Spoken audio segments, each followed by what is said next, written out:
Buckle up, everyone, and welcome to Carpool Rugby League, a show where three rugby league tragics talk everything rugby league on your way to and from work. I'm Shano. I'm the Chameleon. And I'm Mika. Welcome aboard and on with the show. Well, lots to talk about today. We've got Origin previews coming up. We've got another round of rugby league. We've got another round that we need to go through. Scores, everything. There's some player movements, I suppose we'll talk about while we're at it, and sort of everything in between. I suppose it would be remiss of me not to ask you, Griffo, what caught your eye this week?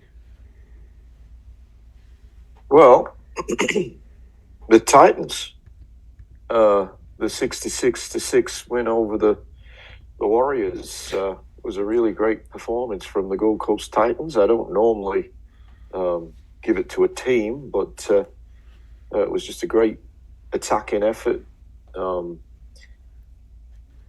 They just wiped the floor with the Warriors. I love Khan Pereira, got 4 tries. All the Kinney was outstanding. Kieran Foran, both in attack and defence, was fantastic. So they caught my eye, but I just got to make a special mention from the week before, the hammer. Yes. Wow, the try what a try. Of the hammer. What a try.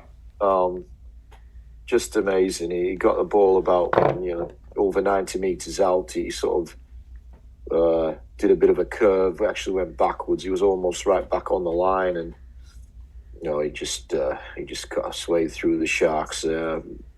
Half the team missed him. He was palming off guys. He's just an amazing player, the hammer. I think back to a few years ago, he couldn't make the Cowboys team. Just unbelievable. I think sometimes he was on the bench, but almost forced out. A lot of talk about the Dolphins not making a marquee signing. They did. We just didn't know at the time. Just didn't know it at the time, did we? He's fabulous, the hammer. It's just one of these guys from Queensland, unfortunately, but amazing player, the hammer. I know, Griffo, your grab was the Titans. Mika, your epic fail would have been the Warriors. It was the Warriors. The Wars. The Wars were the Wawas. Actually, Wawa, wasn't that kid? Didn't he get eaten by the cannibal tribe many years ago? What? Yeah, Wawa. I'm pretty sure that was hear about that. It was one. on 60 Minutes. Oh, yeah, but no, this is old school. This is before when all we had to watch was free to air. The Wars. Yeah, definitely. Oh. They had all the right players to at least put up a good fight, and then 60. I think you make a really good point there, Meeks, because there's no reason why the Warriors shouldn't have been in this match, and they got thumped 66-6. Yeah. Absolute. Not sure what's going on there. As I was watching it unfold, I could not believe what I was watching. I just thought to myself, have I got this right? It was interesting. I had to look. I think they were 36-0. The Titans.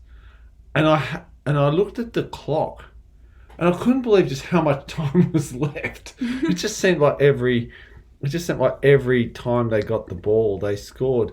I suppose on that we go through last week's results.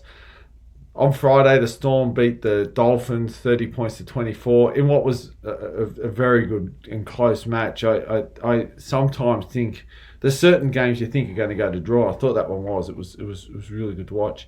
Titans 66, the Warriors 6. And that was at Seabus Superstage. It would, for the people that are there, it would have been going off.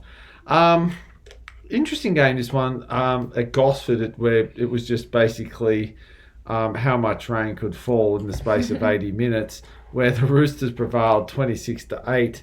Another wet one on Saturday at Accor Stadium, where the Bunnies, they make it 4 in a row. They beat the the Seagulls 14-0. Probably the first time this year, definitely the first time this year that the Rabbitohs have won ugly. And wow, for those faithful at Campbelltown that chose to trek there, if you're wearing the West Tigers colours, you would have been happy. 48-24, you beat the Raiders. Interestingly, talk to our carpool friend, the Doctor, one of the biggest Tigers fans you'll ever meet. At 48-8, still wasn't comfortable. He even at 48-24, he thought that a couple of late tries would put it in jeopardy. But even then, even that close to the end, are able to hang out. So the Tigers showing a bit of what they can do, and that was another good game to watch actually. The ladder looks like this: the Storm on 26 points up the front on their own with 11 wins. The Panthers on 24. The Sharks on 24. The Roosters on 20. That's the top four. The Dolphins on 20 points as well. They're one win less, incidentally. This is the problem with this silly round. You've got to sort of talk about who's played and who hasn't. On 18 points with 7 wins are the Bulldogs and the Broncos. Interestingly, on 18 points with 8 wins is the Cowboys, rounding out the 8. You have the Dragons, Raiders, Seagulls next. 18, 18, 17. They've all got 7 wins. Of course, the Seagulls had that draw. The Knights on 16 with 6 wins. The Warriors, 15, 6 wins, 1 draw. The Bunnies on 14, 5 wins.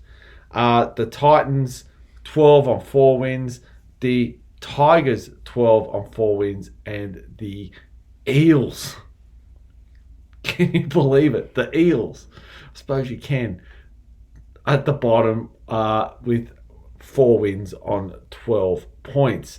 So that's the ladder. I suppose if you're an Eels fan, you'd be looking for next week and hoping to see something. But there's a couple of games of some fairly large significance before then, and they are the State of Origin games. And on Wednesday, the 26th of June, that's tomorrow, at the MCG, the Cauldron as it's called, we have the New South Wales Blues taking on the Queensland Maroons. Some key ins and outs for both sides. The key ins for the Blues: Cameron Murray, Connor Watson, Dylan Edwards, Luke Keary on the extended bench, Mitch Moses in at number 7, and Mitch Barnett. Outs are Hudson Young, changed to Desco, Swat Ali'i, of course, Matt Burton and Nico Hines. For the Maroons on the extended bench, Dane Gagai. We've also got on their extended bench Helium Lukey, the Helium Balloon. Kurt Capewell makes his way into the side. And we also have, I'm just trying to think, is that on the extended bench? Yes, Trent Lorio on the extended bench. So, really for the Maroons, it's one change effectively. For the Blues, a number of positional changes. I think, Griffo, when we look at the Blues team, this is probably more what most people predicted to be game 1, with injuries to Edwards ruling him out, Latrell Mitchell not getting picked. I suppose Mitch Moses was injured. He had that comeback game where he was absolutely sensational for the Parramatta side. We're looking at a Maroon side who are somewhat set. Just tell me why the Blues are going to win, Griff. Well, I think we've got a better team than we had in game 1. Agreed. We all believe Latrell should have been there. But to be fair, Latrell didn't really. Didn't have the form at the time, did he? No, he didn't. More importantly than that, I think he just didn't seem to want to be there. True. He certainly seems to want to be there this time. He is in form now. He's had a couple of good games playing at fullback, but I believe his best position is a centre, particularly at state of origin level. One of those South Sydney wins, there was an injury and he come up into the line. Yeah. And I think the 4 South Sydney wins, either him or Keon Kolomatangi have been 1 or 2 matching it for player of the match. When he was up in the line, he was scarily good. And it made me think as a South fan, you know, I know South isn't playing this week, but geez, you know what? When he's up in the line, he can just do things, you know, and he's got some, you know, early balls, some really good players around him. Yeah, I agree, Griff. There was no Cam Murray in game 1. He comes into the starting lineup. And he showed, you know, he played 1 game and he showed he had his fitness. Yeah. He's an origin player, and the Blues are always better when he's there. I like Moses as our halfback. Again, he was out injured for the first game, as you mentioned. Dylan Edwards was selected and injured, and then ruled out. So I think all round it's probably there's more points in this team with Moses in for Hines, Latrell coming in. Still got plenty of grunt there with the likes of Crichton, Martin, Lenu, Olakawatu. I'm hoping for a big game from Hamoli because I don't think I didn't think he had a good game in game 1. He got selected again. He's a wrecking ball, and really want to see him heavily involved in this game. I do think the Queensland side is a good side, but excuse me, I don't think it's a great side. They got over the top of us in game 1 and put plenty of points on, but we had 12 players for 73 minutes. That was a key factor. I still think we can more than match them in the forwards. They've got still an edge in speed, no doubt about it. That's their advantage, speed.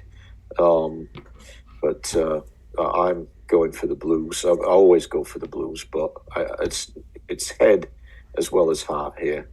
Yeah.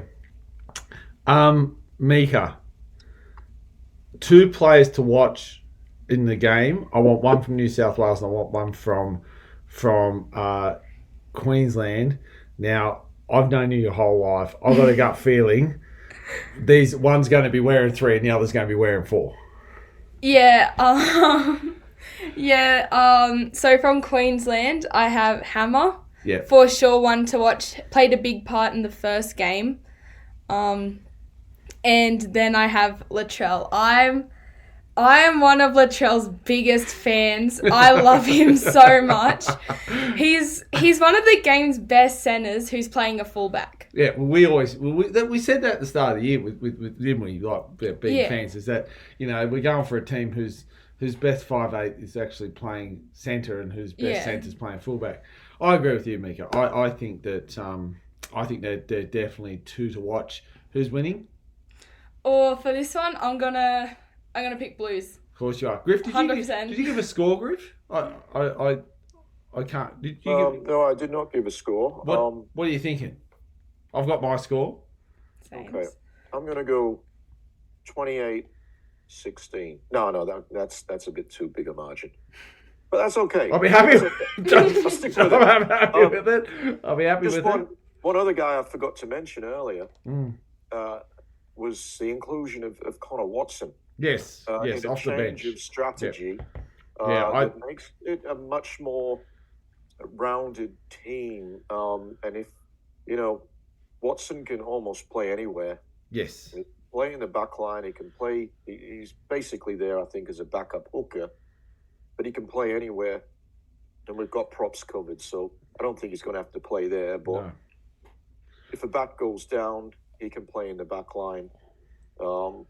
I do think he can come on and make a difference out of dummy half. You betcha he can, Griff. He's a really good player. Played really well in game one. Great defensive player. Not the most creative. Still, not quite sure what Appy's done wrong, but Robson was good in game one. You couldn't drop him on that performance. No. But I do think giving him a rest and bringing on Connor Watson can really make a difference in attack. I agree, Griff. He's 28, Maroon's 16. Yeah, I agree, Griff. I want to talk about Connor Watson in a minute. He's someone I'm going to mention. Mika, what's your score? I reckon it's gonna be. I think it's gonna be close. I reckon it's gonna be 14-16. Blues. I got 22-12. 22-12. Blues 22-12. Yeah, I got Blues 22-12. Glad you mentioned Connor Watson, Griff. Solid. He's my guy to watch. I think it's actually been a while since we've seen a guy who's actually a specialist bench player. It's amazing. There was this period of time sort of in the mid 2000s. I say mid 2000s. I should say like this period of time around 2005 to 2010 and either way to 2000 where certain teams had these specialist off the bench players that were really good that you didn't put in your top line side because you didn't have to, and I think that I think for me that's Connor Watson. It takes a special player to be able to come on during a game and read the play instantly. It's almost like when and I've seen Connor Watson, he watches the game. Like it's as if when he comes on, he knows exactly what to do. He knows where the gaps are. I think that I'm really excited. When he got picked, I understand, he may have been in their mix for game one. I don't know. Circumstances meant he couldn't play. But I think he's a guy that really, in reading the play, he's this specialist number 14. And remember back in the day, Kirk Gidley was that specialist 14. I know Newcastle didn't play him that way, but when he was needed by either his state or country, he's this guy who could just read the play.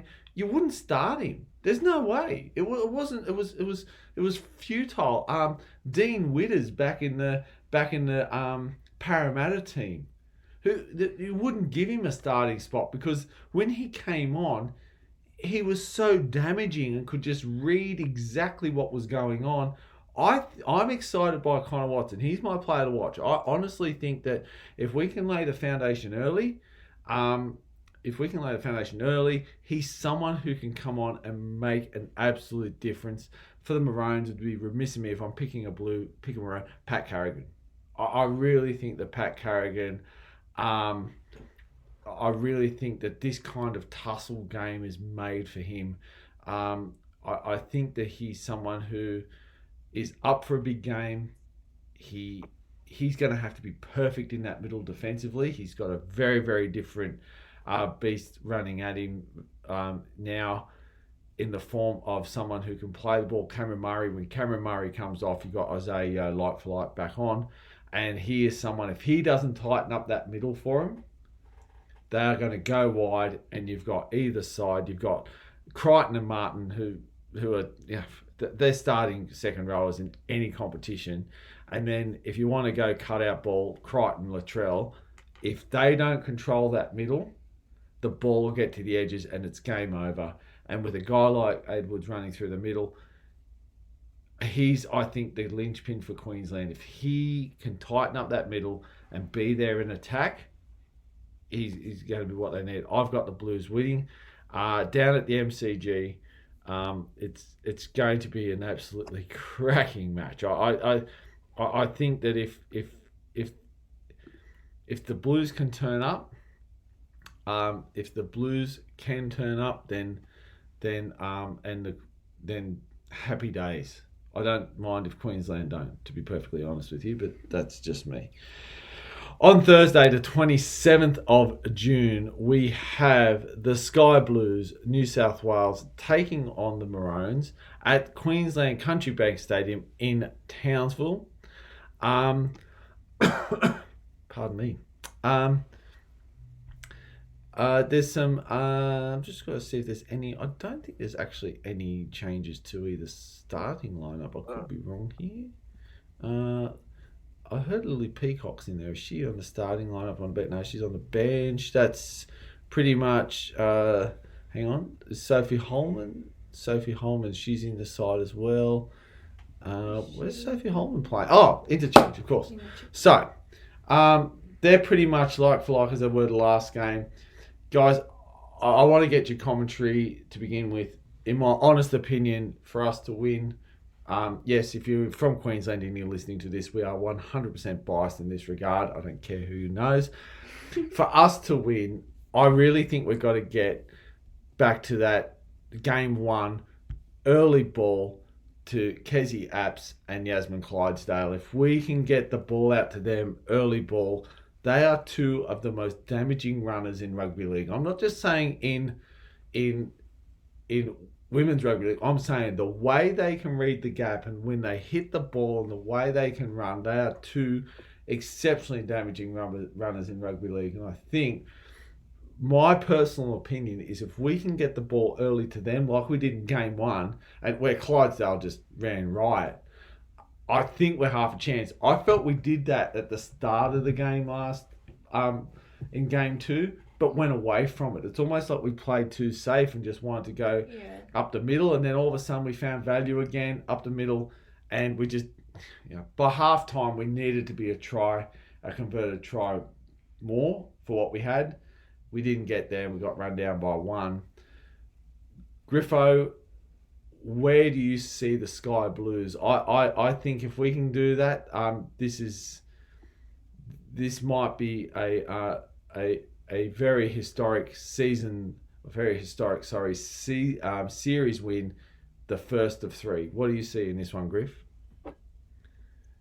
Well, I was disappointed we lost the last game. Yes, that was a bummer. They shouldn't have lost. No. It's dominated. No. They shouldn't have. It was theirs to win. Mika and I were talking, and at halftime, we're like, we should have been another 6 in front. Yeah, and it's happened before. Seen it before. Mm-hmm. I didn't see game one. I was overseas. I only saw the highlights, but the Blues actually got off to a big lead. Yeah, it seemed, and they held on at the end to win. And to be fair in that one, Griff, I'll just give you some a bit of quick synopsis on it. I actually felt in game one we should have been ahead by more. I actually felt there were times in game one where, it's almost like our fifth tackle option stymied us at times, and then Queensland fifth tackle option, Ali Brigginshaw, like she's not going to get it wrong. She's going to get it right 99% of the time. So yeah, I think in both games I felt that we should have been ahead by more. Well, they just have to get the job done, maintain that dominance, but polish at the end. Like go finish opportunities, and they've got the players to do it. Queensland, they always hung in there, and they've got probably what I consider to be the two best attacking players in women's rugby league. Those being the fullback Tamika Upton and Taryn Aiken. Mika, I was actually just on that, Griff. I know Mika and I were talking before the podcast. Who are your two Queenslanders to watch? My two Queenslanders. Yeah. Tamika Upton, and I'm gonna have to go Taryn Aiken. So it's interesting you say that, Griff, because we were talking about that before the podcast. So it seems like they're already in the heads of every Blues fan. Well, it's not that. It's just their quality. They're brilliant. They're brilliant. I don't think we've seen the best of. Well, again, I can't comment on game one, but I think Tamika Upton was pretty well controlled in the second game. But I agree. But from the end of the game, Taryn Aiken, and she's done it before, she was the difference. She was the player who cut the New South Wales defence apart. she saw two tired forwards standing next to each other, and she just went through them. Coach of New South Wales can't make that same mistake again of having players on the field who are gassed. She's got to make sure she's got her rotation right. Now, if New South Wales get out to a big lead, well, that's not really going to be too much of a factor. But these tight games, they tend to be won by the Maroons. Yeah, they the do. Blues win. Yeah. The Blues tend to win by, a more convincing scoreline when they do win. And, they've won quite a bit over the last number of years because they've got a really good side. Yeah.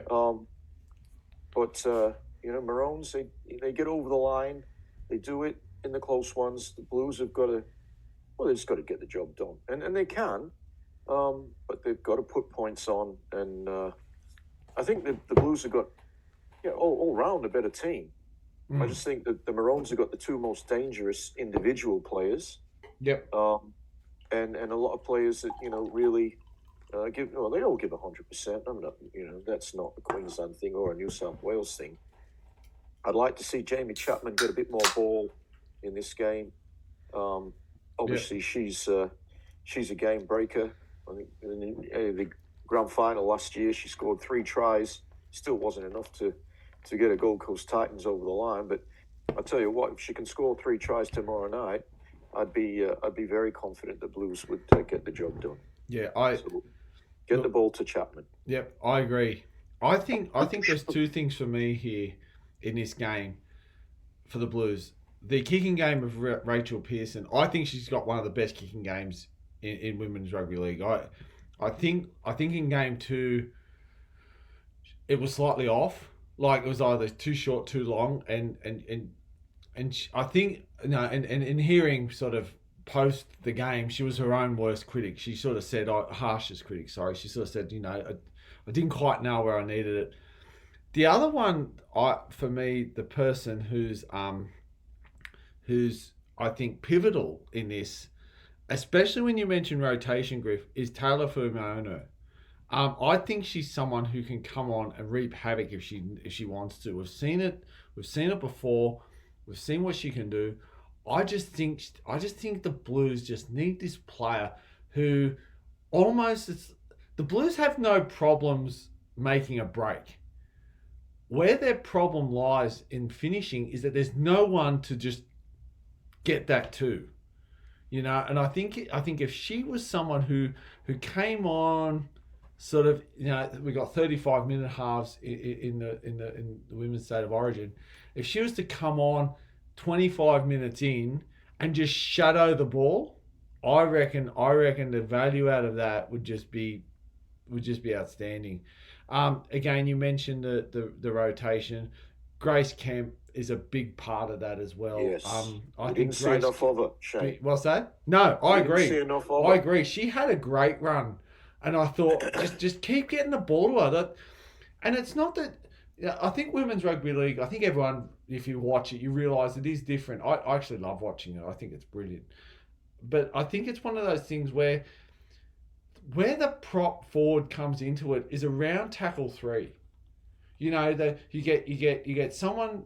and you get someone take a good hit up. And I thought Penatani was great at that. Sort of that first initial hit to get some meters. Someone scoot out a dummy half, and then and they were getting this great value out of Grace Kemp, third tackle, making 20 meters at a time, but just not enough of her. And I think that's phenomenal. where I think that's where we just got to see more of it. I think Fumaono, is going to provide a lot of value. Clydesdale and Epps for me just need to get early ball.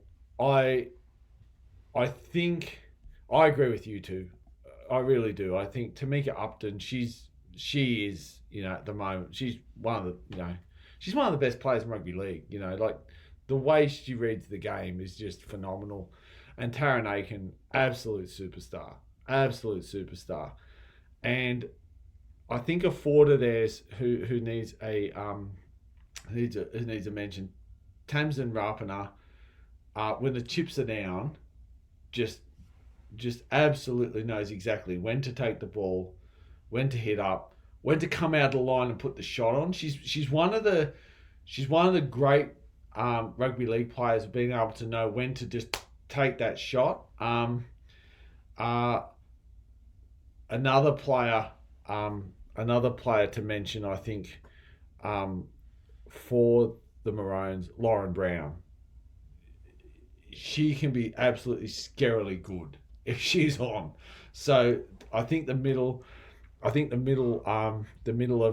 New South Wales, Olivia Higgins especially, and Kendrick just need to make sure that's tight, because if there is anyone asleep at marker, she can make it game over in a heartbeat. And with someone like Ali Brigginshaw running around near her, or Tamika Upton, it's lights out. You don't get a second chance of that. That's a try and moving on.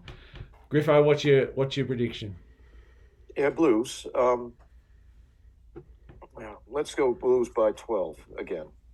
Blues by 12? The men's, that's what I'm going in the women. Mika? I've 20-14 Blues. 20-14 Blues. Okay. I had 22-12 in the other one. Mm-hmm. In this one, I've got 22-20 Blues. It's going to be tight. Ooh. If the Blues score more than 20 points, they win, in my opinion. Yeah. Yep. Fair call. Yep. Just before we move away from maroon and blue, yep. Did you see the under-19s last yes. weekend? Oh, wow. What a game. What a couple of games.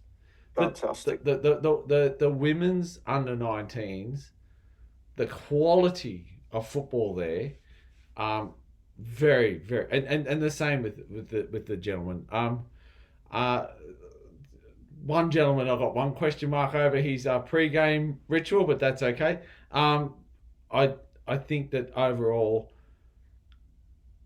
I remember quite a few years ago when Graham was, I'm pretty sure Graham was coaching at South, and we watched the under-19s, and it was a good game. Fast forward, 15 years, or however long it's been. It's about 15, I'd say. The quality of what an under-19 player produces at that level has just skyrocketed exponentially.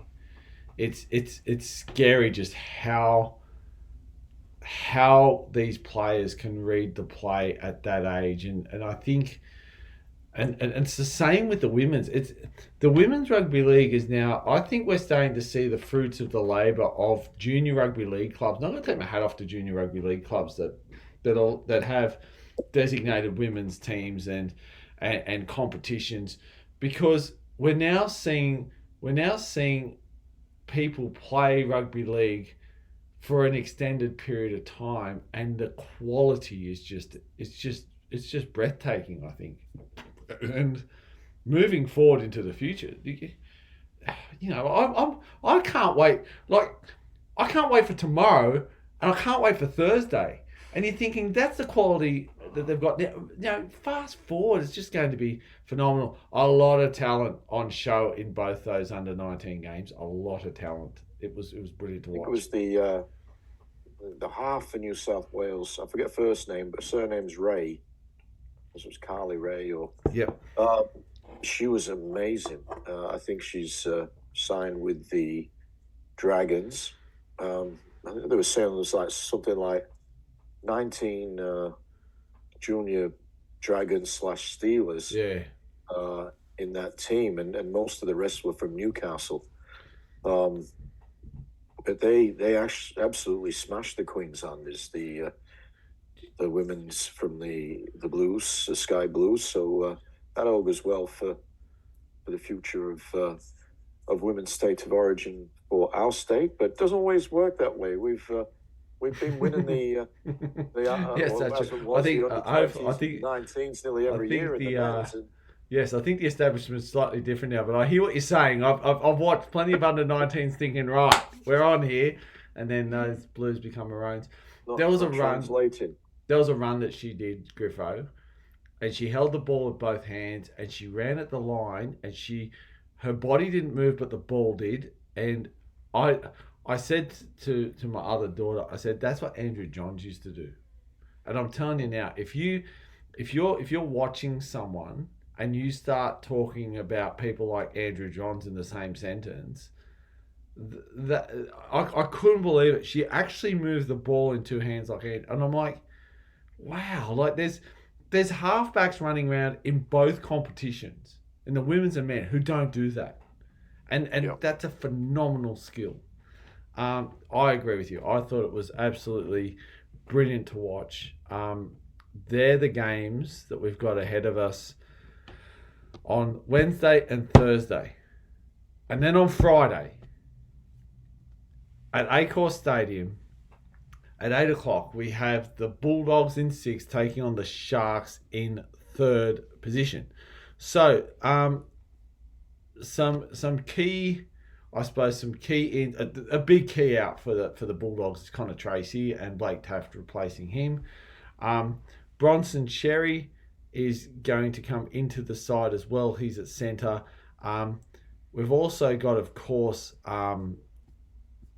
we'll have Stephen Crichton coming back in there somewhere. I think Stephen Crichton's actually named on an extended bench, but as a maybe. They're the king ends. If Stephen Crichton is fine and nothing's wrong, he will play for the Dogs, and you'd say he would probably take the place of that of Sherry for the Cronulla Sharks. Braden Haminueli is out. They've got all their stars named. Of course, Nico Hines is at number 7. He's just going to stay there. Cameron McInnes named. He's named at lock.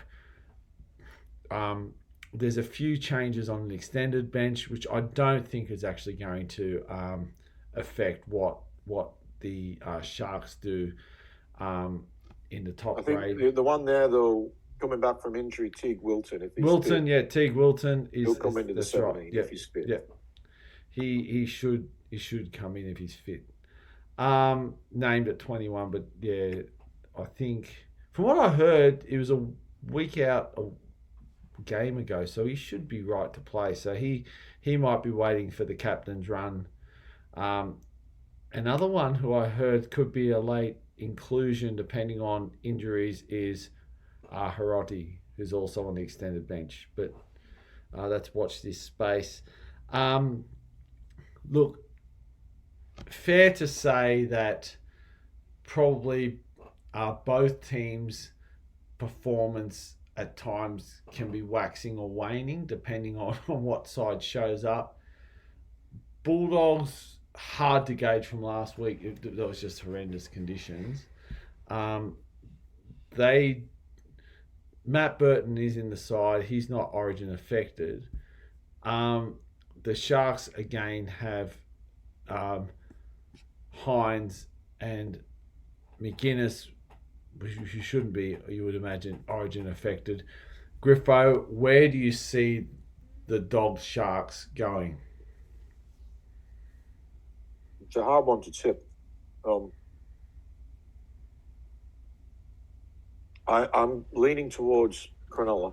I don't know why, because they have not been in good form. But I think that's part of the reason that they have to show up. They have to return to the form of earlier in the year. I think as I look at it on paper, I do think they've got a better team. The Bulldogs probably play above their paperweight, I think, is one way of putting it. They've most teams, when I line them up, look like they're a better side on paper than the Bulldogs, but the Bulldogs are very tenacious now. They've got their defence in order, and they've got players who can score tries as well. I just lean towards the Sharks because I think it's important for them that they turn around the last few games in the form that wasn't real good. Traditionally, over the last few years, the Sharks have been winners against teams that they should beat. The Bulldogs are no easy beats anymore. They're in the top 8. But I just think the Sharks will win this game, but not with a lot of confidence. So it's Sharks for me. Shane? Yeah, I'm with you. I find in this game the biggest problem with me with the Sharks is that there was a period of time at the start of the year and sort of rolling into the first 10 rounds where the Sharks' defence was proven. It was like anything anyone wanted to say against the Sharks, they just said, nah, we're going to prove you wrong. In the past few weeks, it's like our defence will be good, maybe. And I think the Bulldogs are like a racehorse. They are a dry. They're a good track racehorse. If it's wet, they tend to struggle against a better side. If conditions are conducive to their kind of play, well then watch out. I tell you now, the Bulldogs are almost like this 3 p.m. Sunday fine weather football team. They're just outstanding. I'm finding it like you. I'm finding it very hard to pick because when I look at the sides, I go, the Sharks should win this game and win it fairly easily. There's a part of me that just says the Sharks are just low at the moment. There's no doubt they are, Shane. And it's just like, and it's like things are compounding. Like they're on this high. Nico's picked for Origin. McInnes is the starting. McInnes got the starting point over Yo. Now none of them are even in the team.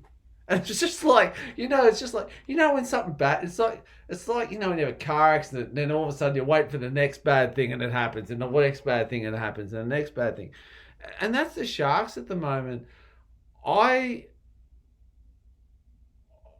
can't pick against them though. I think Will Kennedy is the guy here that has to pull him out of it. Like, he needs to be the player that just steps up and does some amazing things.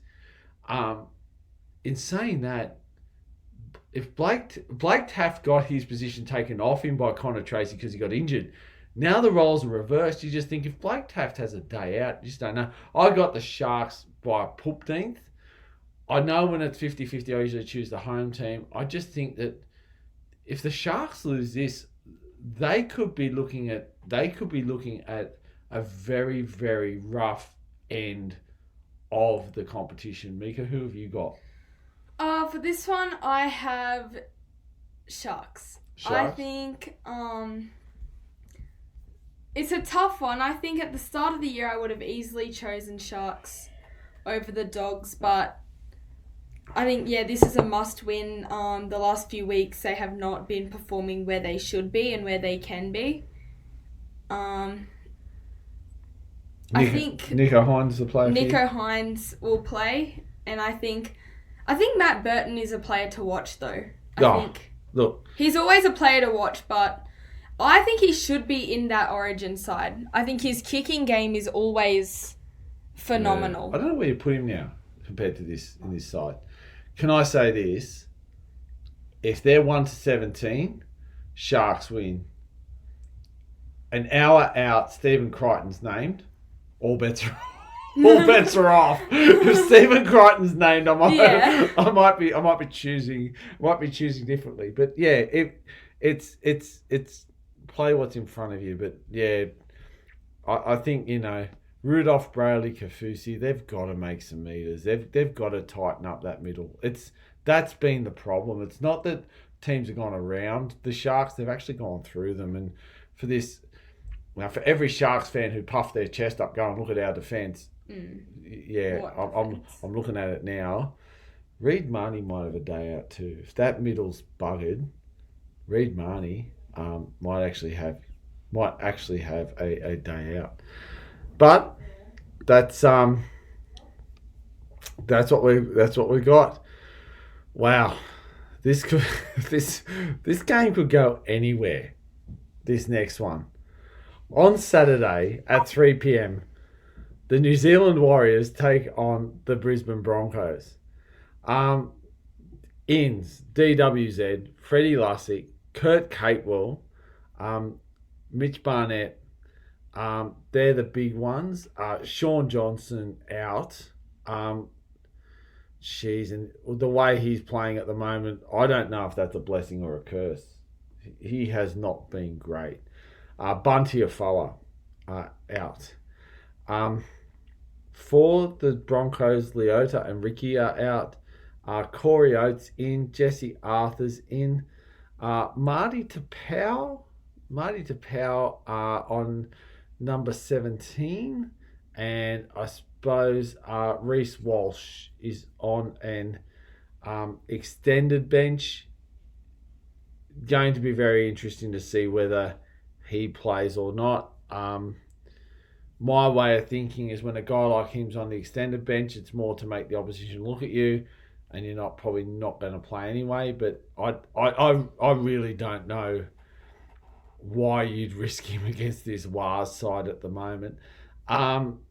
This is in Auckland. We know the Warriors fans turn up. It's whether the players are going to turn up in the same ferocious nature as the fans, Griff. Where do you see this one going? Well, it's a hard one to predict because you're not quite sure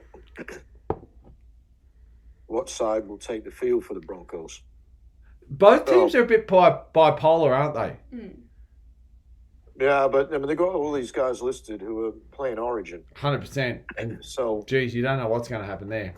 Yeah, look, as the two teams line up 1 to 17, even though the Warriors were dreadful last weekend, I think they really, want to prove a point to mostly themselves, but also to the many supporters who've been right behind them. That we're not a spent force just yet. I want the Warriors to win, but I think I'm going to tip the Broncos. The Broncos haven't been good either. They need to win. They've, I think courtesy of the bye, they might have got back into the 8 last weekend. But from memory, I think they've won as many as they've lost. Yeah, they're on a C, remember? Yeah, they went down. That's right. Look, they're still one of the Premiership favourites, even though they're well down the ladder. We don't know if Reynolds is going to come back, but it's going to be late in the season. And this is what, at the start of the year, I actually had them out of the 4. For that one reason, I said there has to be a season where Reynolds plays less than more. And now that he's playing less than more, we're starting to see the outcome of that, aren't we, Griff? I mean, it does hold them together, obviously. Look, I'm probably going to... I really don't know. I think I'm going to tip Broncos. I still hope the Warriors win. And either way, I come out some sort of a winner, whether it be with my tips or with the team I want to win this game. Because no matter who the Broncos plays, I want to see them lose. And wouldn't it be great if they missed the 8? I don't think it's going to happen, but... Yeah, mate. You wouldn't get any complaints from me. No. So who do you think is going to win this one, Mika?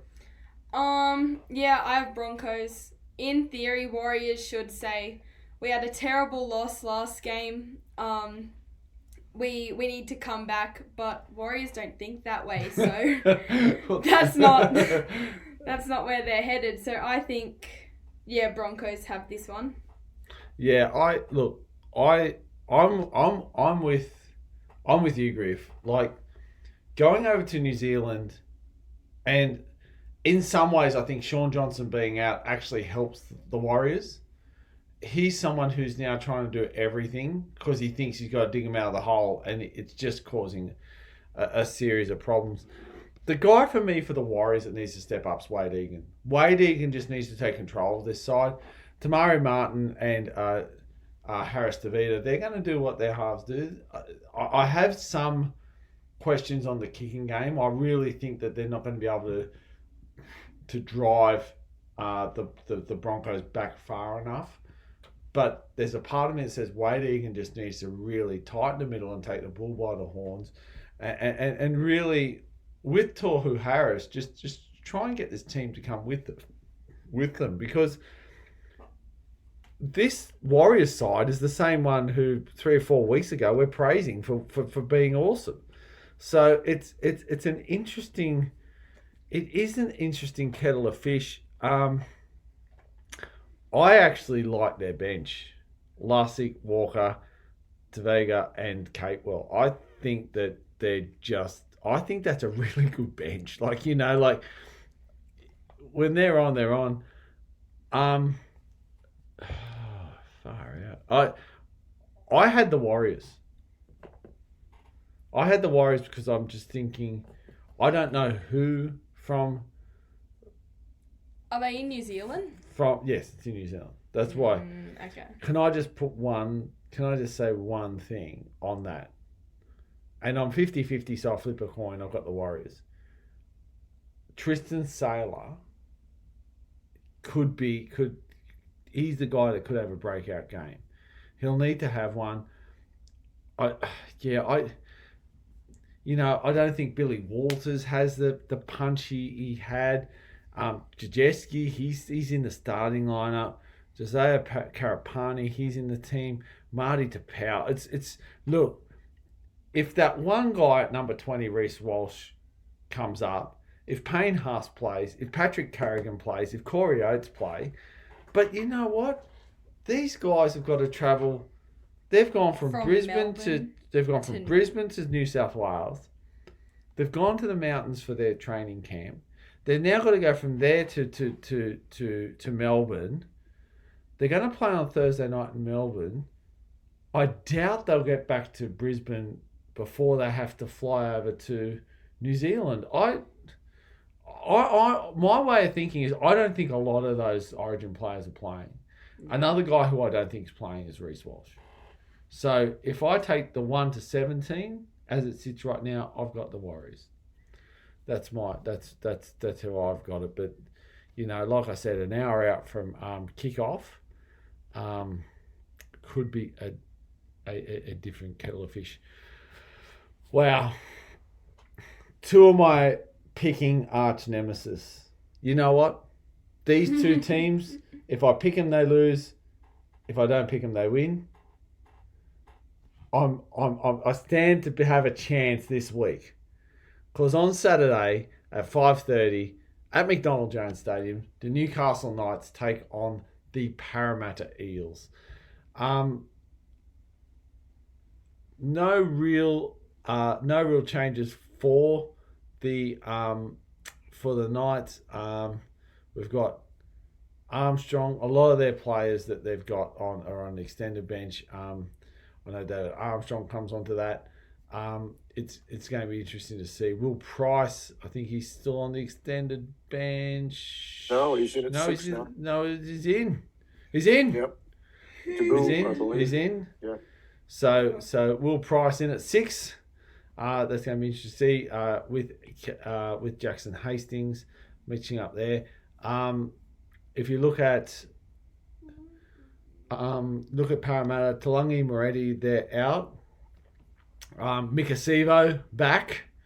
For them, you have Mitchell Moses named, and you also have Matthew Arthur set to make his debut in what is an absolutely interesting development. Taking his brother's old jersey. And how about this, Griffo, if you want to, we were apparently being presented his jersey by his father. Like, it's just, wow, you couldn't, mate, days of our lives have got nothing. They've got nothing on the Parramatta Eels. You could not write, like just get Hindy to do it. Just get Hindy to do it or someone. What? I'm there. Anyway, Bryce Cartwright comes in the second row. Where I as a part of me that says I hope that happens because it would just you could not write this stuff. Anyway, that's the 2 sides. Look, the Eels are in 17th. They have to win for the sake that they have to come off the bottom. Since that great Gutherson Mitch Moses game, it really hasn't fired for the Eels. The Knights, they are an interesting team. If they want to play well, they do, and if they don't, they don't. Interestingly, the other the game they played, not last week, the week before, Penrith against Penrith. They had Penrith on the ropes, and there was a break made by, I think, Bradman Best. And rather than go inside, he went himself. Had he passed on the inside and they went under the post, the finish of that game may have been a little different. They definitely showed some class up against Penrith. The Eels, on the other hand, I don't know what the Eels are in 2024. You look at all these sides that sort of, you can see growth and you see development. When Gutherson and Moses came back, you just went, oh, they're fine. That's all they needed. They just needed them two to fire, and it's just been, it's almost like that's been put on ice again. Dane Gagai named at centre. You'd assume that he probably wouldn't play for the Maroons, although it's been Billy Slater has said he's the go-to person at number 18. So it's going to be, so I'm assuming that he probably won't play a game and play there. What do you see in this one, Griffo? Well, interesting that Parramatta are on the bottom of the ladder. They went into the last week's game, or last week's round. They had a bye. Probably they would not have. That's right. Because when they were on the bottom, got 2 I points forgot they had the bye. We're not at the bottom. Well, they wouldn't even been thinking about that. I was actually driving home today, and I went, they got 2 points and are still on the bottom. They got the gift and are still. Right. So well, maybe they lost against the bye. They were the first team. Titans and the Tigers both had big wins to bump up their differential. Yes. And Para with the bye didn't add any positive to the differential. So, look, I don't read too much into that at this stage. I don't believe Parramatta are going to take the spoon because it's too good a side. They obviously suffered when Moses and Gutherson were missing. They lost a lot of those games, if not all of them. So this is a pretty good-looking 1-13. I don't think the bench is that great. Now, Madison comes back; he's been out for a while, and Arthur is a good talent. We saw that in the under-19s game where he was the captain of the team for the Blues. I just don't rate Newcastle. They've been without their main man in Ponga for most of the season, and they actually strung a few wins together at one stage when they played the bottom teams. But even though they were competitive against Penrith were below their best, and Newcastle, they played well in patches. They scored a few tries, but I just don't rate them. They've got some good players, but I'm just going to tip Para because I think Para is a better team. If Mitch Moses is not there, Newcastle should win the game. But I'll probably be doing my tips, before the Origin. However, the possibility of changing them if one Mitchell Moses was to get injured, I might have to switch to the Knights, Shano. Yeah, I'm with you. I know I said when I pick either of these sides, they lose, and when they don't, they win. I just think the Eels, they've got too much class to be where they're at. And especially when you consider that Gutherson would be a few games back. They got Mika Sivo, and I know people make light of what Mika Sivo's defence is. I just think he's just a potent player in their attack. I don't think that Knights have the smarts to actually expose his defensive lapses. I haven't seen enough in the Knights to make me. I know when they played Penrith, and I'm not saying Penrith were great that day, but they showed that they can do it. But the problem is, it's that final decision to be made. It's like the Knights are like playing Who Wants to Be a Millionaire. And they get through, and then they go to $32,000. And they go, yeah, I can answer this, it's D. I haven't asked the question yet. No, don't worry about asking, it's D. Ba-bow. That's what they're like. It's like they do everything right except for, and then at the crucial moment that gets you to the next step, they just dodgy it. It does my head in, because when I pick them, I'm like, far out. My tips aren't great as it is, but you're not helping me here. The Eels, on the other hand, are not exactly where they should be. I think that, two coaches got sacked this year. When I look at South Sydney, I think that South Sydney needed their coach to be sacked. I think that the playing group has responded better to their coach being sacked. I actually think there's a little bit of the opposite happening at the Eels. I actually think the playing group has actually reacted a little bit more poorly to that, and the person who's coaching them has had an interesting history in rugby league. I think that it's probably going to take a few more weeks for them to sort of gel to what he wants, but they've got to make it this week. I've got the Eels for no other reason. They have to win, because if they don't win, when you look at the ladder, the people around them, in actual fact, are going to start streaking ahead a little bit. We talk about people having the bye. South Sydney have a bye this week. They've got the bye, so that's one team that's going to be above them. You've got the Titans have the bye, so there's another group.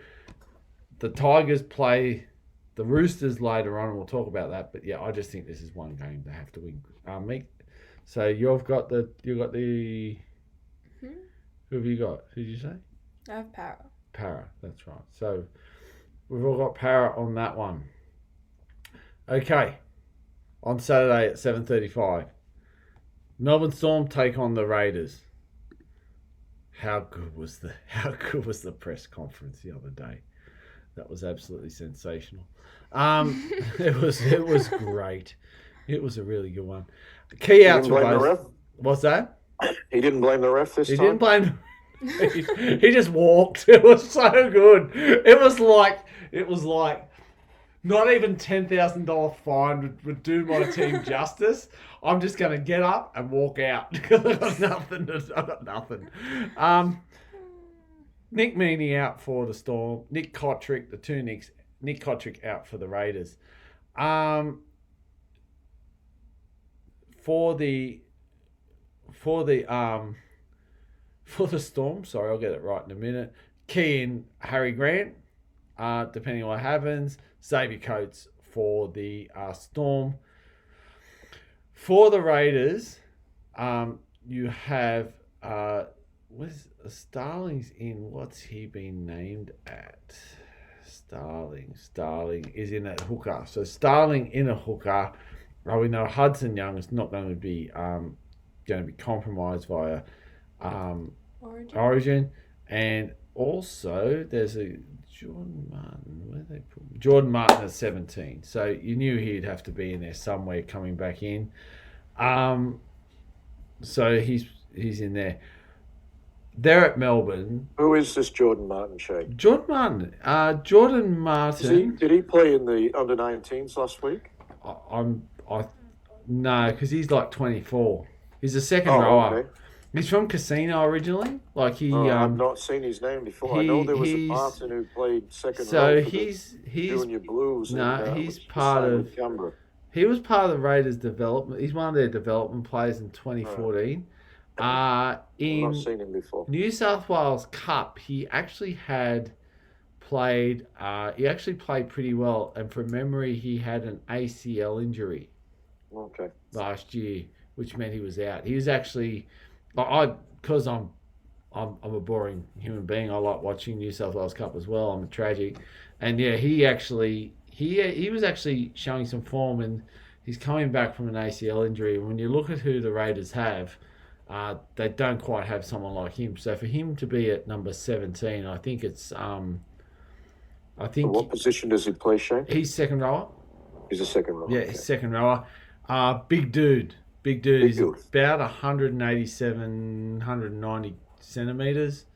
On the lighter side of second rowers, not that 110 kilos. He's a bit leaner than that, probably in the mid-90s. But runs hard. He's very good, very skillful runner. Hits the edge. He's one of those second rowers who can quick play the ball and ball play out wide if need be. He's someone who I think he's one of those, he's one of those probably watch this space. If his ACL injury, if he can come back from that and play well, either he's going to start getting some notability from the Raiders or he'll get recognised from another team. And watching this guy play last year, a great game to play when you're up against the Storm, because if you can have a cracker against the Storm, who knows? Look, in saying that, the Pappenhausen in at fullback, the Flying Dutchman, the Taron Wishart white boots of his father, Jerome Hughes in at captain, just Harry Grant,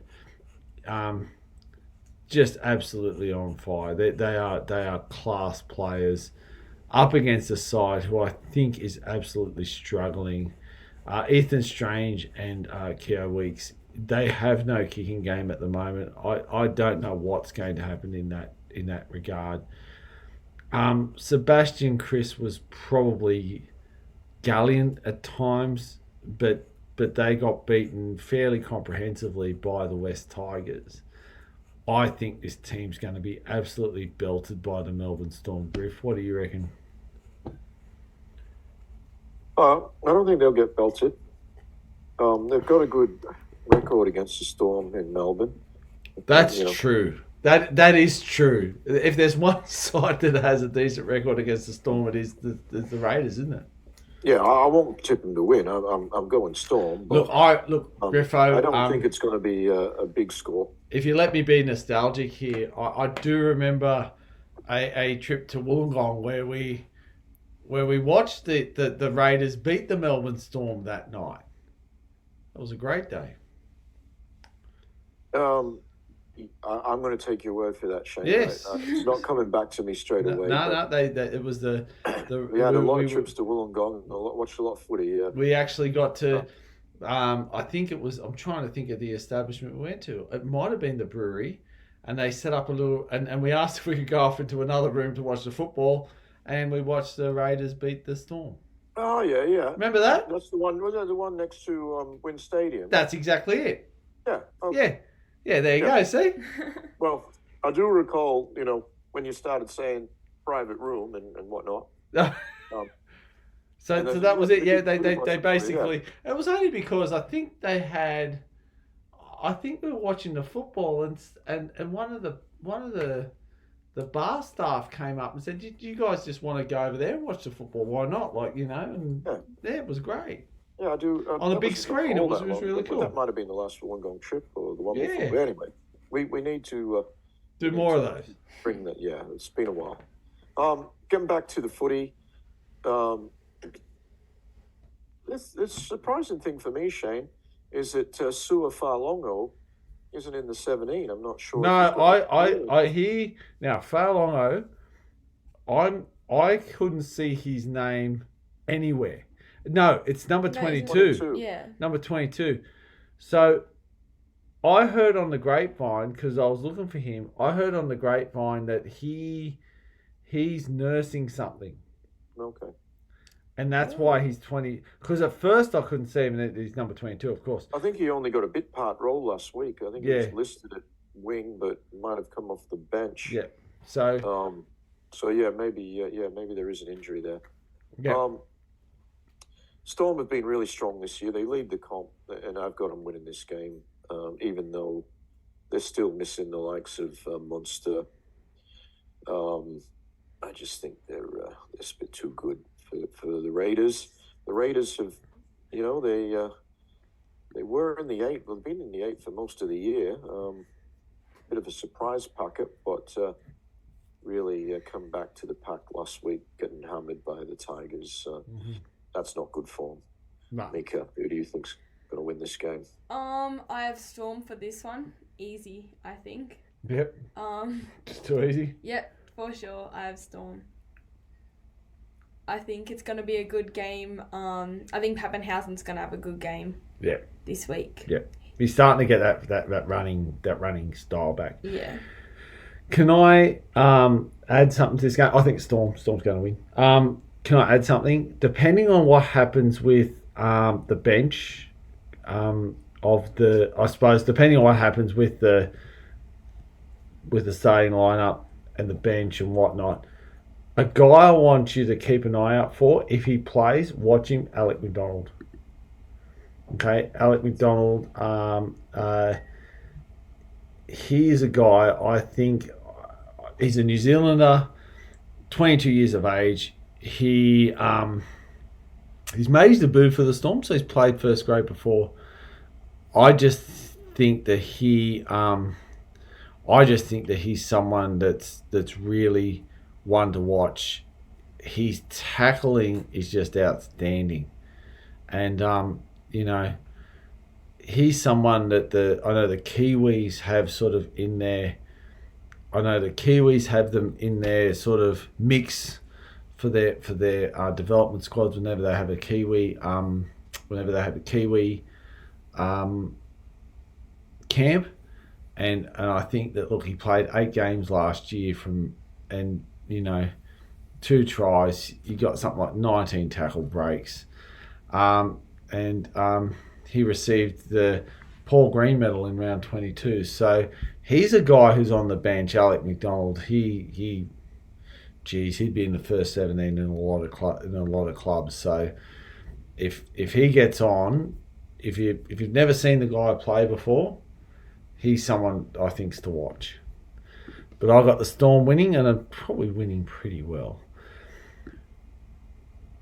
But this is another one of those tight, interesting who knows games on Sunday at 2:00 at Nestra Jubilee Stadium. It says it's in Sydney. I'm going to say Cogra. We have the Dragons in at 9th playing the Dolphins of Redcliffe. I'm going to always call them Redcliffe, in at 5th. Pardon me. For the Dolphins, no secret there. Jack Bostock left the field very early on in the game, didn't come back, so he is out. I suppose for the Dolphins, Hammer, big one.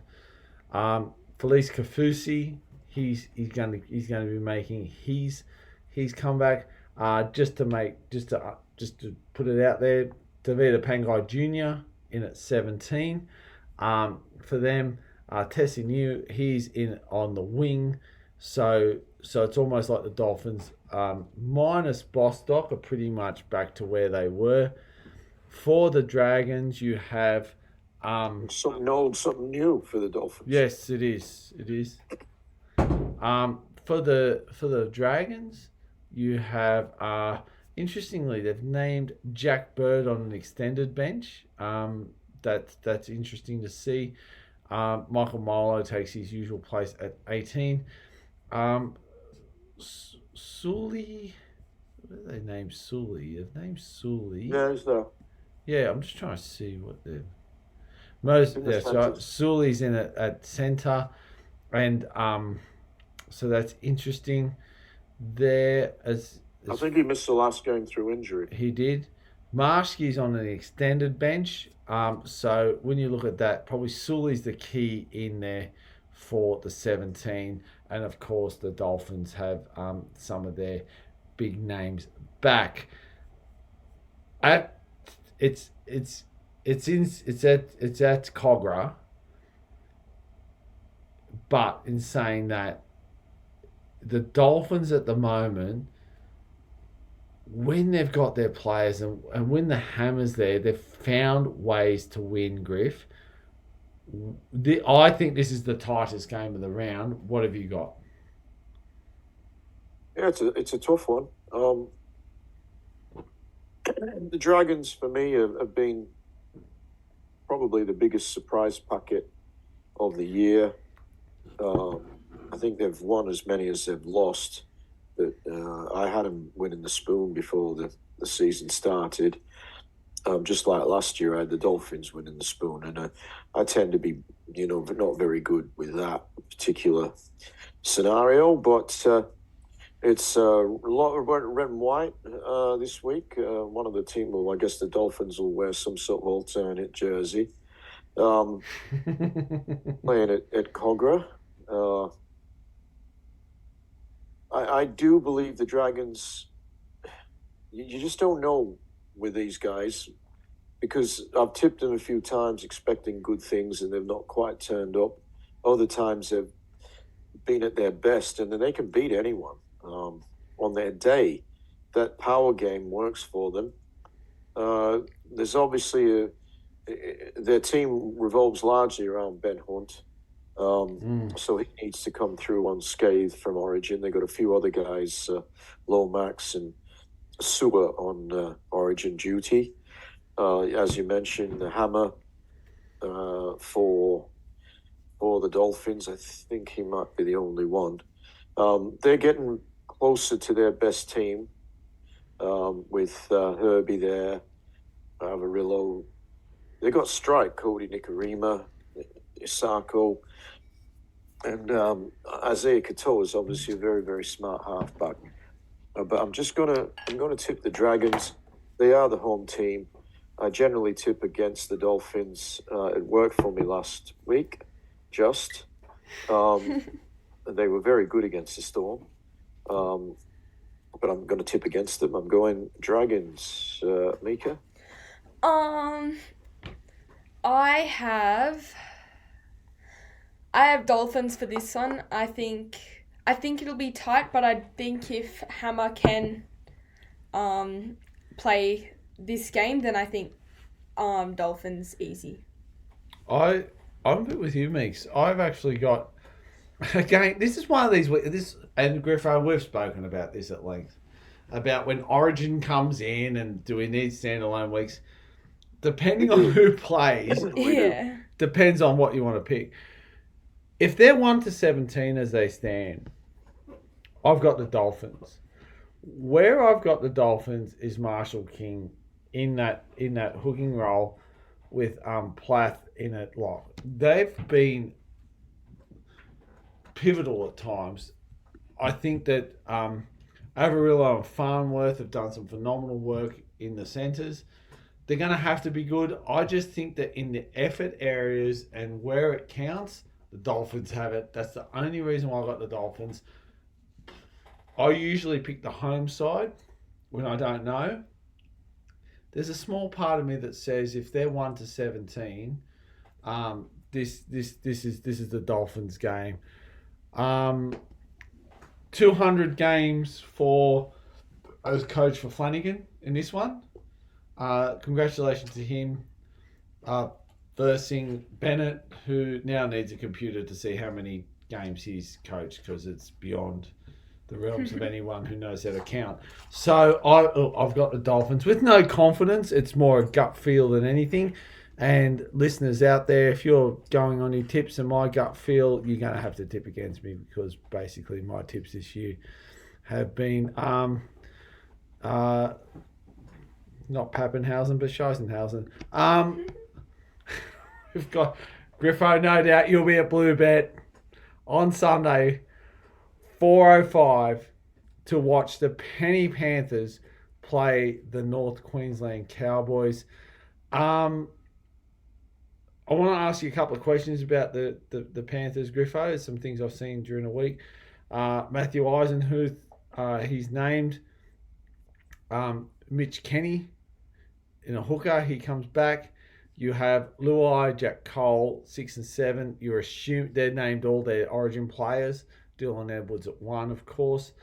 You also have Tyrone Peachy on that extended bench again. Yeah, that's a worry. Yeah. Dane Laurie in at 14. And Matthew Eisenhuth makes his way into the interchange at number 17. For the Cowboys, Jeremiah Nanai, he's out. We've got the big red dog in Jake Clifford. He's in at 5'8". He's partnering Jack Townsend. He's there. On an extended bench, you got people like Braden. Just trying to think. You got Valentine Holmes is listed on the extended bench. You'd assume him and Ruben Cotter, along with Tom Dearden, would get elevated if there's no injury worries. That they'd just come straight in. That would be like for like. And that's pretty much it for Jordan McLean. Actually, that's one I wanted to talk about. Jordan McLean, he has been named at starting prop. So you'd imagine if he would get there. Helium Lukey, the balloon, he's in at second row. Maybe not. JT at number 10. So it's Griff. I'm not going to comment on Penrith. You're the guru when it comes to the Penny Panthers. Just a couple of questions I know from mine. When I look at this team, Matthew Eisenhuth comes in on the interchange bench. Brad Schneider goes into 18th man. Tyrone Peachy on the extended bench. Maverick Guy at 19. What are you thinking of the Penrith team? I think they're going to win, but what have they got? And what's your thoughts on this 1 to 17 this week, Griff? Yeah, well, I'll tip them. They were quite patchy against the Knights a few weeks ago, their last game, but they got the points. They look like a team that needed a week off. They did. This 17 wouldn't win a grand final. Obviously, there's one particular player still not back from injury, who makes a pretty difference. big. It's pretty big. If he threw a Blues jersey on, I wouldn't be upset either. By the way, yeah. Look, apart from Nathan Cleary, there's not that many other guys out who'd be in the top 17. Garner would be there somewhere, but yeah, there's a solid forward pack, and essentially the 6 that are there listed, they're the best forward pack they've got. I really like off the bench this year, Lindsay Smith and Liam Henry. Both of those guys have come on quite significantly.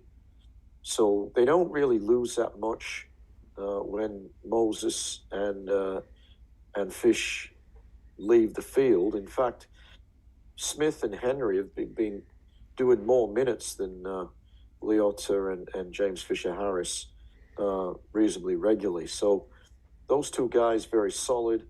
Dane Laurie on the bench. He had a really good game a few games ago. Dylan Edwards came back against the Knights. And Laurie, I think he was on the bench, but I don't know even if he got on the field. If he did, it was only a very short stint.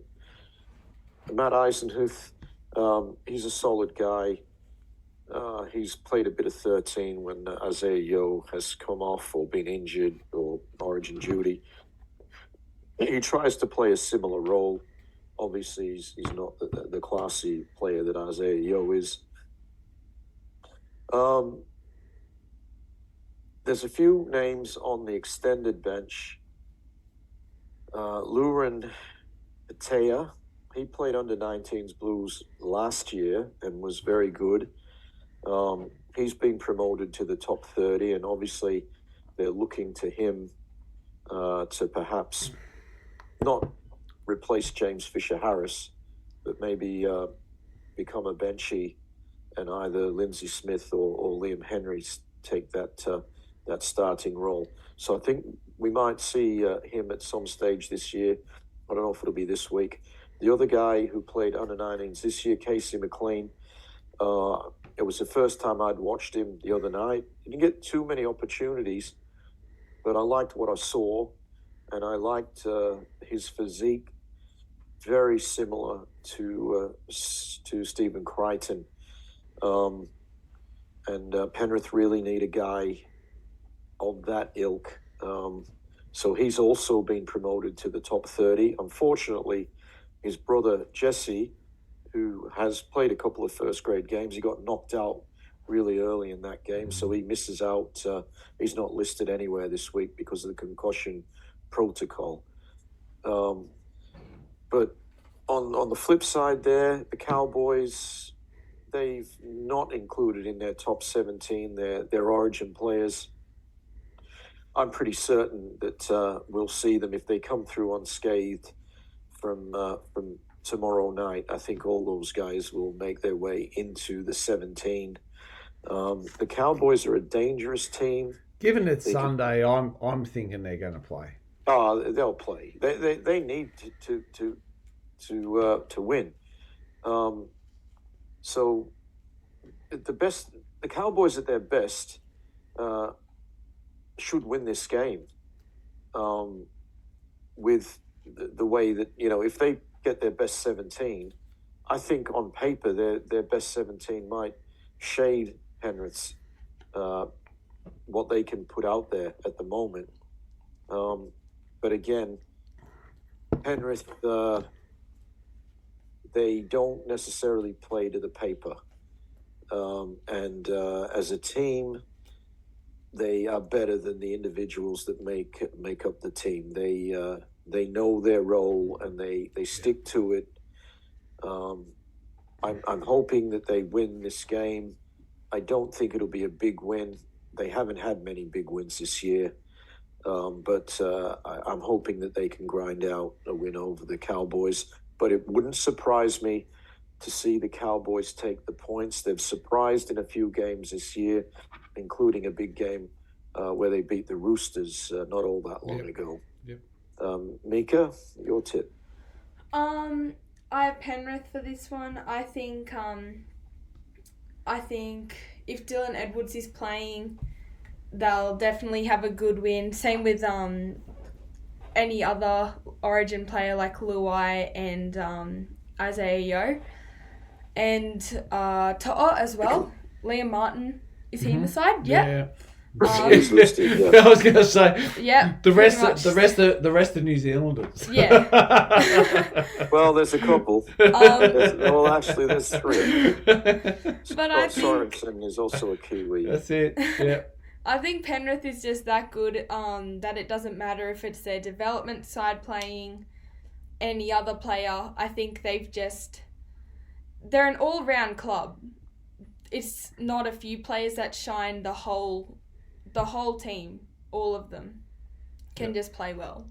Yeah, I'm with you, Mick. So I've got Penrith winning this one. I've got them winning. I don't know if I'll say they've got them winning well. I just want to know the thought process of and maybe a little question without notes. Just want to know the thought process. You got Brad Schneider in at 18 and Dane Laurie in at 14. I'm not telling a guy who's won this many premierships how to do his job. I just think that, I like what Dane Laurie does. I get it. I just think Schneider's is this all-round rugby league player who can just do a lot of things. If you're going to have someone in there on the bench like that, Schneider. When I look at the Cowboys for me, and in some ways I agree with you, Griff, when they're on, they're on. But when they're on, I think the problem with the Cowboys is they get frustrated by teams who pin them and pull them down, especially within their own 20. When they're trying to kick out from their own 20 and 30, they just get so angry and frustrated. And that's when the issues come into their game. That's when they drop the ball. They're like the Sharks were a couple of years ago. You know, if you put pressure on the Sharks, you knew they were going to knock on in their own 40. That's the Cowboys at the moment. And I think that's a problem where when the Cowboys get over the 50, 60, into the 70-metre mark and they're getting into the attacking zones, they actually do very well. And their percentage and their strike rate from there is actually really good. The problem is their discipline that gets them up there. I don't think a team like Penrith's going to allow that. Look, can I be frank? Given that Origin is, or the way Origin is, I'm not an NRL coach. I've watched a lot of NRL games, and I tend to think fairly selfishly when it comes to the NRL. If Liam Martin and Isaiah Yeo want to have a week out, I'm happy for that because I think we need them in Game 3. I don't want any injuries there. They're going to play a massive part in the Blues. So if they do back up, two things.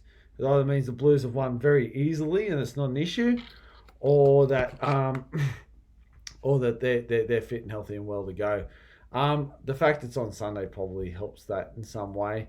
Jack Cole, keen to see what he can do. Can I just add, I don't know how to say this young man's name. I call him Isaac Tago. I think Isaac Tango. I think Tango's the actual way you're meant to say it. Apologies if I've said it wrong. He's the guy that I think, just in that centre role, this type of game is made for him. If he can really aim up and fire, he will probably be playing some interesting things. Braden Burns in at wing for the Cowboys. That's big in itself for him.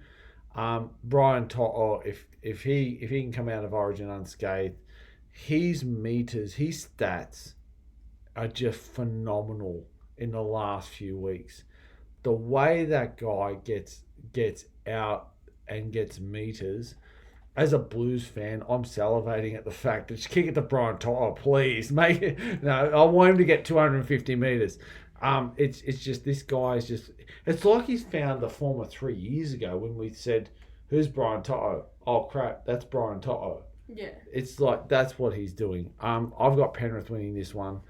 I'm actually pretty excited to see this match. I think it's actually going to be a good game. I'm hoping for a dry track at Penrith on Sunday afternoon. Okay, on Sunday, the 30th of June at 6:15, if there's any other reason why we need a Perth team, it's so we can watch football at 6 o'clock on a Sunday because it's good. At Allianz, though, we have the Sydney Roosters taking on the West Tigers. I suppose the ins are more the key thing here. If we look at the teams, we've got Angus Crichton, Connor Watson, Collins, Jennings, Spencer Linu. Key ones in for the Roosters.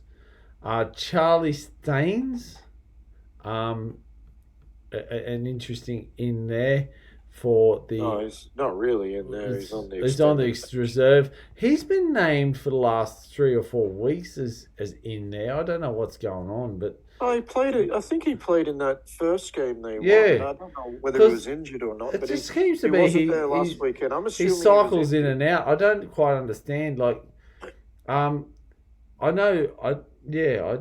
really know what's going on. I thought he must have been injured because he was in the winning team at Leichhardt the week before. I can't remember. There might have been the Titans they beat there. Yeah. And then he wasn't there last week. So the two guys last week have kept their place. He seems to be, David Clemmer, 17. John Bateman, 21. That's interesting in itself. You also have on an extended bench Justin Olam in at 22. Not in the best of form. No. It's so bizarre when you look at their first win and how he played there and what Galvin was doing to feed him the ball to now just chalk and cheese really. The Roosters, they're a very, very strong side. Tedesco, Tupanua in at centre this week, in number 3. Manu, Dom Young, Kiri, Walker. Actually, I think did Tupanua play centre last week? He may have. I can't remember. He was on the field. He's on the field, most definitely. Told he can shop himself around. Yeah. Brandon Smith. Good player. Oh, well, what cracks me up is their argument for saying he can be shopped around is they still talk about Fafita. They're not getting Fafita yet. They're saying he can be shopped around, so I don't get that. Well, they've got a lot of back rows. They do. And obviously, they're making Crichton a priority to re-sign. Can I just say the interchange of Lenu, White, Butcher, Collins is just... It's not bad. Wow. If that was a starting... You like your forwards, it's great. If that was the starting forwards in your team, you'd be cheering. And that's what's on the interchange. Griffo, where do you see this one going? Oh, it's Sydney for me. Sydney have... I feel funny when I call them Sydney. I don't know East. why, but that's what they are. They're eastern suburbs. Well, they were. Now they're the whole of Sydney. The people's team. Yeah. Because everyone loves them. Yeah. Everyone loves the same look. Be that as it may, while I'm not a fan of the team, obviously I am a fan of the way they can play football. When they turn it on, they are the best team in the comp, I believe. The problem for them has been consistency. The West Tigers have had 2 really good wins. I don't think they win this week. The Roosters, I really do think can cut the Tigers to pieces. I might be wrong, but that attacking arsenal that they've got is as good as any team. Sam Walker and Luke, particularly Sam Walker last week, was outstanding with his short kicking game.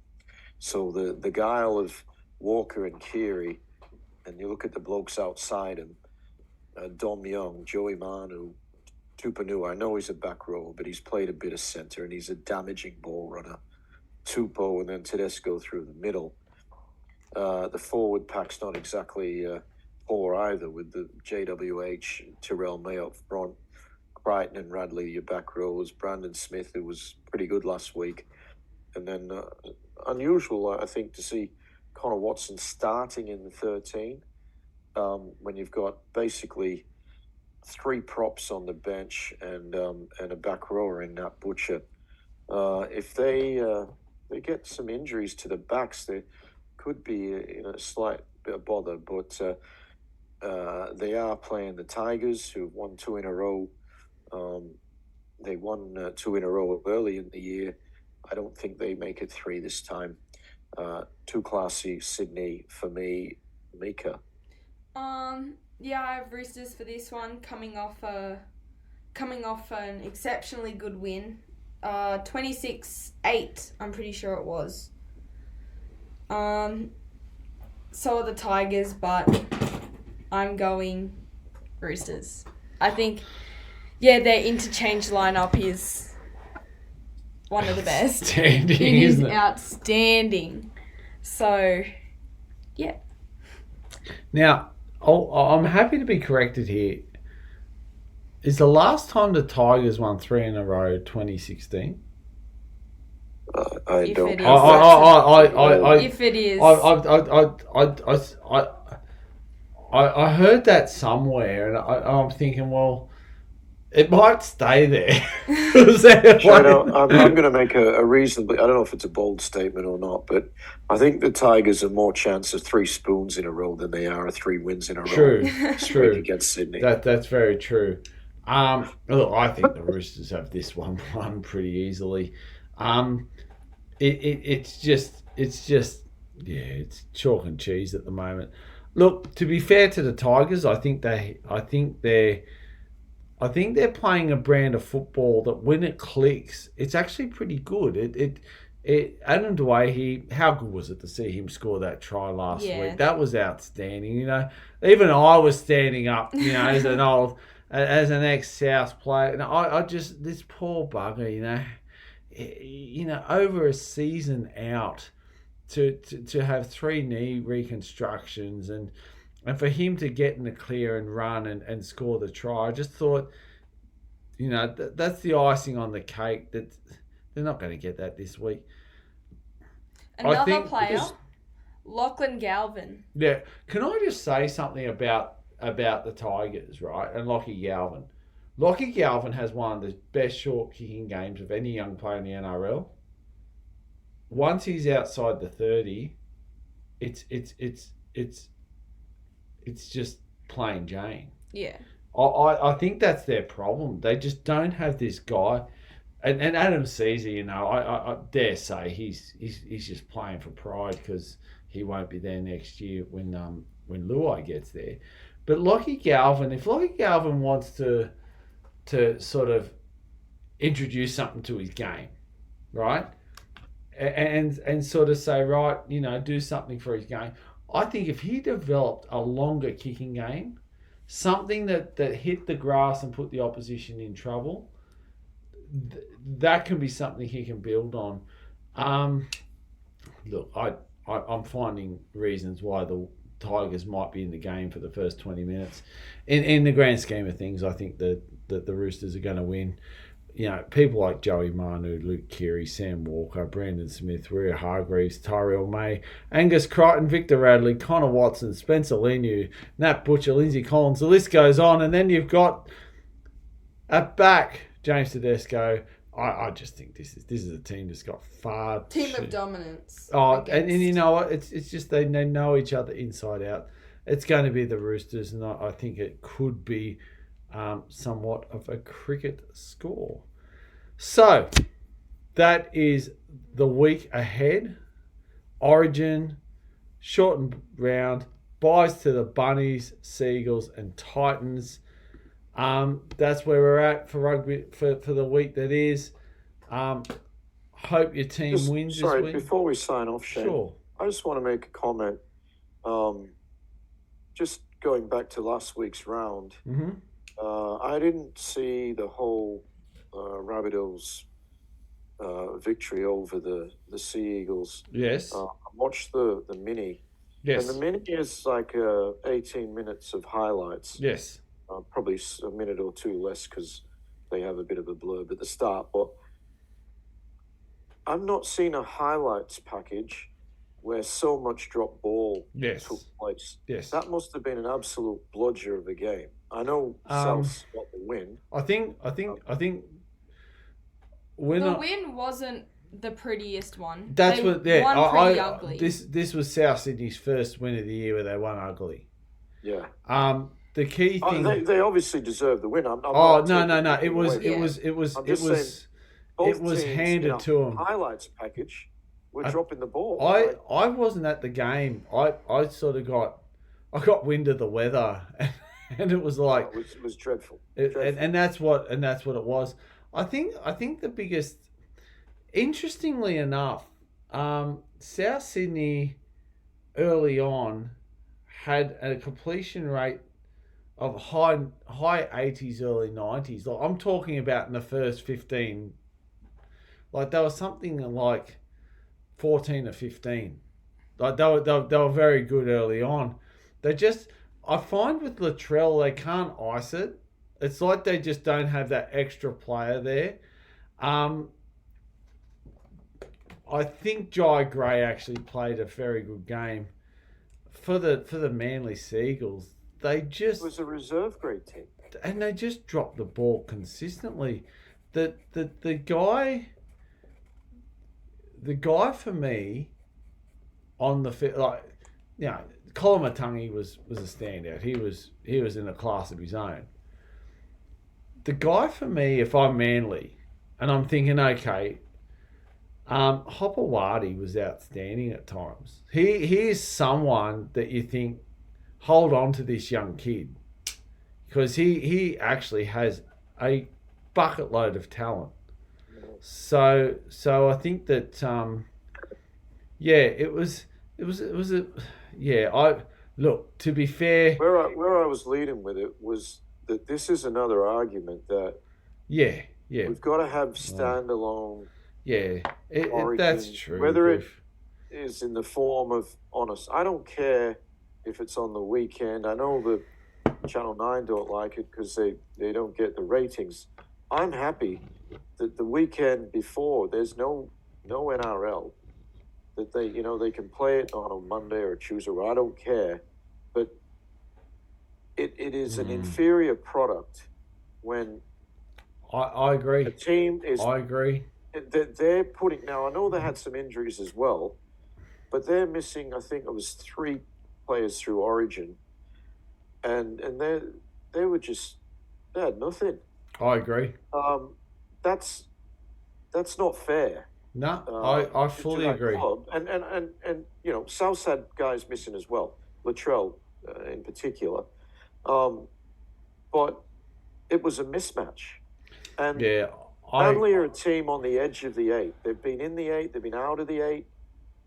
That loss, and they might not have won anyway, but that just takes away any chance they had of 2 points, and they could miss the 8 because of that. And I think we've got to move away from state of origin having clubs lose their best players in when you've got a salary cap. It's not like, you can say, oh, well, we can go and buy this guy or this guy. We can't. No. And if you've got a salary cap of 11 million and you've got 4 or 5 million sitting on in a state of origin camp, that's not fair. I agree. I wholeheartedly agree. And I think that we've talked about this at length, haven't we, really? That we have. I'm a massive advocate for standalone origin weekends where we don't see players miss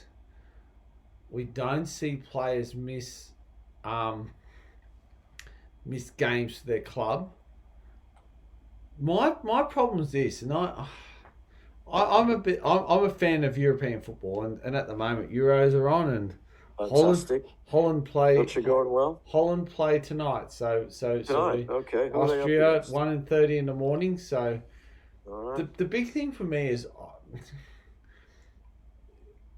the Olympics are in France, right? So when you look at this competition, no club can take anything. Can say anything. The Olympics this year are in France. France want Mbappe as one of their players, as their extended player, and Real Madrid said no.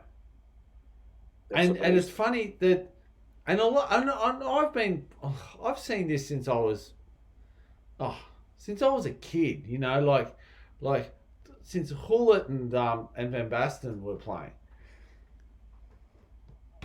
I've seen clubs say no to their players because we pay you more than what the other side do. If the other side want to compensate us for what you do, fine. I'm a bit in that camp now where I'm like, you know what? If State of Origin wants to start paying and compensating players for what they do and their importance for the club, I just think we're at the point where standalone weekends are a no-brainer. And I know Channel 9 don't like it. I think they're a couple of deals away from probably not getting their way. I think we have enough games outside of that we could generate in regards, play a whole round of NRL. In regards to certain internationals, certain internationals Your under-19s Origin. under you- 19s, things you women's can Origin. stick in There are there. so many So things they we got can some have. content. And you know, like the ratings for the women's Origin this year has been through the roof, and so has been the stands. I just think we're at the point where it's just like, it's dumb. Like, it really is dumb. The first time I thought that this is a dumb thing was when South Sydney, who are hopeless, they won 3 games all year, beat the Broncos because the Broncos had something like 8 Origin players. And you just go, and we were there watching it, and I remember that was the night that Russell Crowe officially took over South Sydney. And you just go, it was no. And even everyone was there, even he said, well, you know, it's good to have a win, but, and I think we're at the point now where we're too professional. You know, that there's 2 schools of thought. There's one that says, well, develop your second grade players to come in and beat them. But the problem is, you got second grade players playing first grade players. That's 100% correct. And the salary cap is just, and I remember we talked some time ago about having, you know, each player has a value, and you feel the salary cap rather than have a salary cap. You can play anyone, you can pay anyone what you want, but on the field can only be $13 million.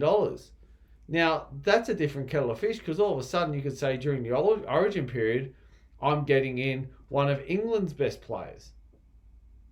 And we're paying them to cover us. And I think this is where the salary cap at times, you know, on one side it can be a negative for teams who can't get players. On the flip side, if you've got a team that's just started with superstars, as years go by, and it's not my club being affected. No, well, not this year so much, but it's just, I know last year I think South Sydney were the highest club, but it's just that as years go by, the quality of rugby league wanes, for no other reason than we have this. I love Origin. Don't get me wrong, I love Origin, and I during Origin week I bleed blue, but it's getting to the point where, why are we sacrificing the bread and butter for 3 games of the year? Yeah. And you know what? Why do the 3 games in the year have to happen within a couple of weeks of each other? You know, like if you want, we can have standalones and stop for 2 weeks, or you can stop for a week early, stop for a week mid, stop for a week. I don't know what there's a small part of me that says do it after, but that's not going to work. But no. Yeah, I just don't. I'm with you, mate. I do not like the fact that rugby league teams are disadvantaged in some way by the fact that they've got Origin happening, and I just think that, there's a part of me that says we could be smarter, but we're not, because we'd rather cut off our nose to spite our face. And you know, like, what cracks me up, like I'll give you an example. The next Origin, all if the teams are the same, the Dolphins play the Bunnies. You know what I mean? As in, I think was it the 17th of July, isn't it? Sorry, I tell a lie. The game that made me think of it is that the Knights play the Broncos. So that's the one after. Sorry, it was the right one. The Bunnies played the Dolphins. That's going to be a hoothon in both those sides. Mm. You know, the Titans play a Mitchell Moses-less Eels.